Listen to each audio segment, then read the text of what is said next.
Hi, everyone. Welcome. I'm Sherry Lewin, the founder and current executive director of Thrive Clermont. And I want to welcome you tonight to this short video where I'm joined by some of our board of directors and former Teen Advisory Council member to go over some of the highlights of our strategic plan.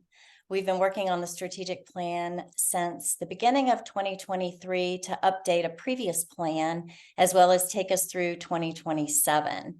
And the chair of our strategic planning committee is Dr. Tanya Armstrong, and she's here with us tonight. We also are joined by Brian Zolweg, who is the president of our board of directors. And we have Leah Gerard, who is a class of 23 graduate from this area and is now off at Bryn Mawr as a student, but she served on our strategic planning committee to help put the plan together earlier this year. And we're excited to have her join us. So welcome, everybody. So I'm going to get us started with a little bit of a review of our history and our impact through the years.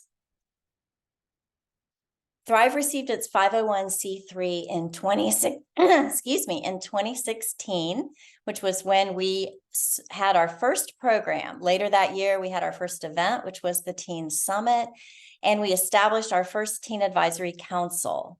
You'll hear more about the Teen Advisory Council later. We served 75 students in that first year. We grew our programming in 2017 by adding our summer pop-ups, which is still a very popular program that we have now. We've run a variety of different college prep programs through the years, always the Teen Advisory Council, and we continued with a second year of our Teen Summit. We grew to 350 students served in 2018, and our biggest year in our history was in 2019, where 550 students were served through a variety of programs. As you know, we all took a big squeeze in 2020 and 2021. So we went online with some of our programming. Our teen serve dropped to 225. It raised back up to 280 when we started mid-year with some in-person programs.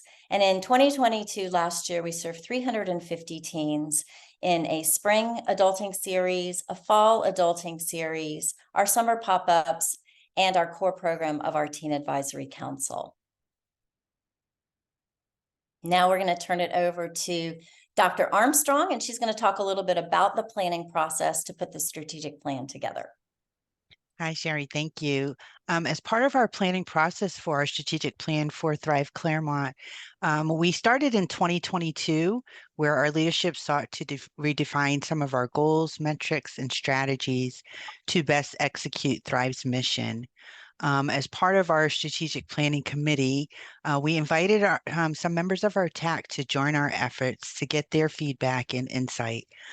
We did an internal SWOT analysis, or strengths, weaknesses, opportunities, threats analysis with our TAC and our board of directors, where we identified some of our strengths, weaknesses, opportunities, and threats. The strategic planning committee also sought feedback from stakeholders, which included teens, parents, instructors, volunteers, and other community members. We also looked at documents such as the Lake County Community Needs Assessment and the Search Institute's Adolescent Assessment Research reports to give us further insight. Collectively, these efforts produced a plan aligned with the needs of our teen community. The strategic planning process in the final document will guide us to set achievable targets for the future up and through 2027. And then I also wanted to share some of our key core values that we have, or impact areas. And Thrive's program positively impacts students in 5 main areas. Those areas are our key life skills, career and college readiness, experiential leadership training, community engagement and volunteering, and then emotional and mental health and wellness. We also wanted to include and incorporate our core values for Thrive Clermont within our strategic planning document. And our core values consist of four categories.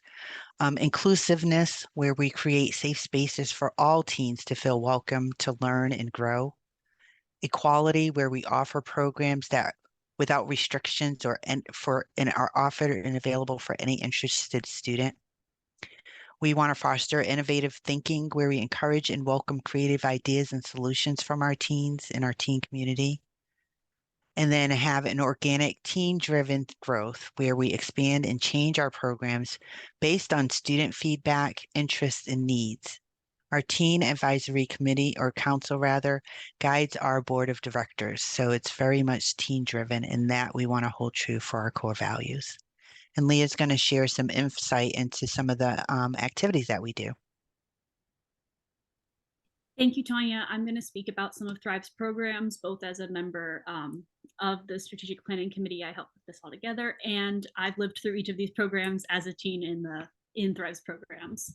First, I'd like to talk about the summer pop-ups that we have. Summer pop-ups are evening events that have a lot of workshops hosted by so many different professionals and even hobbyists, adults that we have in our community that teens can meet and work with. So fun. They happen weekly for a certain section of the summer. I look forward to them every year. I went through 4 rounds of summer pop-ups, and I learned so many fun activities and met so many people through them. Next, I would talk about the adulting series that we have, which is super, super helpful. I learned a lot about financial literacy. They help to prepare students for life after high school. I've gone on field trips to college fairs. I've met lots of professionals, again, in our community. Personal finance, career and college readiness, entrepreneurship, and employers that I got to meet. That was a really, really amazing opportunity going through our adulting programs. Next is the TAC, which I was a member of for almost 5 years. I loved being on TAC, which is part of, it's this amazing machine that contributes to all of the programs that we have as the teens running it. Teens really do lead everything that Thrive does, and TAC is a part of that. The Teen Advisory Council is a diverse group of teens that build the programs, and we are hands-on engaging with businesses, community leaders. It's opened so many doors, and I've met so many people and had so much opportunity as a member of the TAC. I'd like to hand it over to Brian to speak a little bit more. Thank you. Thank you so much, Leah. So next, I would like to talk through our 3 goals and objectives that we have. I think it's really important that we take some time in the strategic plan to walk one by one through these goals. So first, goal 1, we felt it was really important that we take those programs that Leah just spoke about and we find ways to expand them. So goal 1 is really about expanding opportunities for students in the areas of college and career readiness and financial literacy. Some of the ways that we look to do that is by setting a specific number, 6 open workshops each year that we plan to hold for high school students.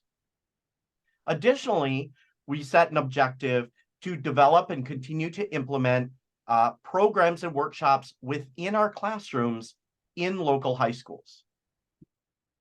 We would like to ensure that maybe by the year 2027, we will be able to say that we have touched 1,000 students with our programs.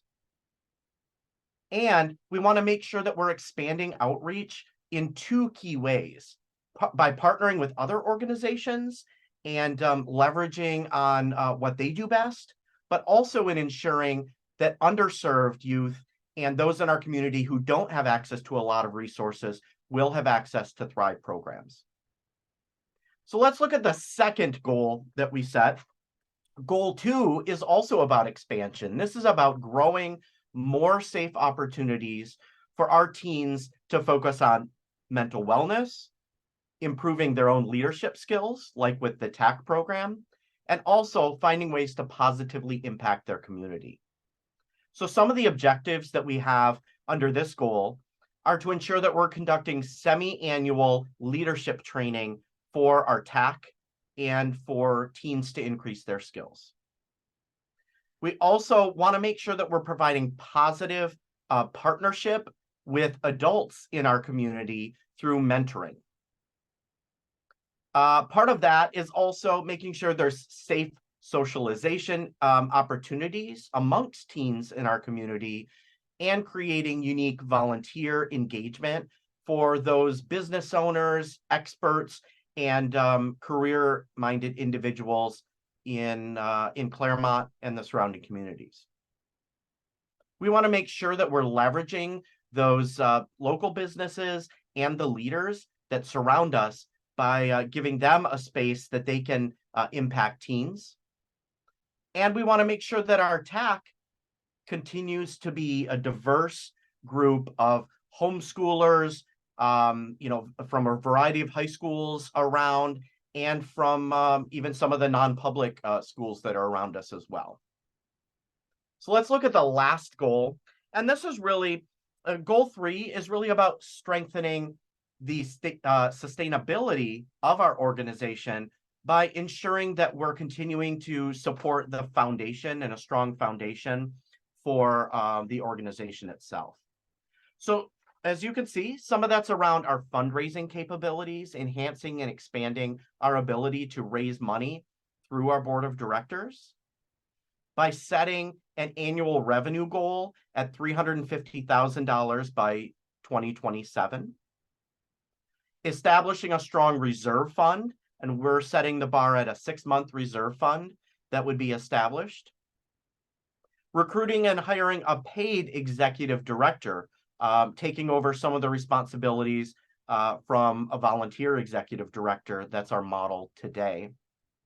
And also improving our tools, understanding more about how to survey, how to understand the unique needs our community has, and ensuring that our outcomes are directly affiliated with the needs. So Sherry, why don't you take it away and wrap this up?